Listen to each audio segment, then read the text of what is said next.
আবু ওয়াক্কিদ আল-লায়সী রাদিয়াল্লাহু আনহু হতে বর্ণিত, আল্লাহর রসূল সাল্লাল্লাহু আলাইহি ওয়াসাল্লাম একদা মসজিদে বসেছিলেন। তার সাথে আরও লোকজন ছিলেন। এমতাবস্থায় তিনজন লোক আসলো। তন্মধ্যে দুজন আল্লাহর রসূল সাল্লাল্লাহু আলাইহি ওয়াসাল্লাম এর দিকে এগিয়ে আসলেন এবং একজন চলে গেলেন।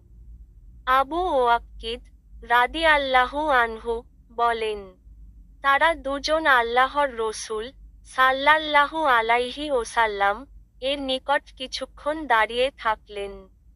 অতঃপর তাদের একজন মজলিসের মধ্যে কিছুটা খালি জায়গা দেখে সেখানে বসে পড়লেন এবং অপরজন তাদের পেছনে বসলেন। আর তৃতীয় ব্যক্তি ফিরে গেলেন। যখন আল্লাহর রসূল সাল্লাল্লাহু আলাইহি ওয়াসাল্লাম অবসর হলেন, সাহাবীদের লক্ষ্য করে বললেন, আমি কি তোমাদের এই তিন ব্যক্তি সম্পর্কে কিছু বলবো না? তাদের একজন আল্লাহর আশ্রয় প্রার্থনা করল, আল্লাহ তাকে আশ্রয় দিলেন। অন্যজন লজ্জাবোধ করল, তাই আল্লাহও তার ব্যাপারে লজ্জাবোধ করলেন। আর অপরজন মজলিসে হাজির হওয়া থেকে মুখ ফিরিয়ে নিলেন, তাই আল্লাহও তার থেকে মুখ ফিরিয়ে নিলেন।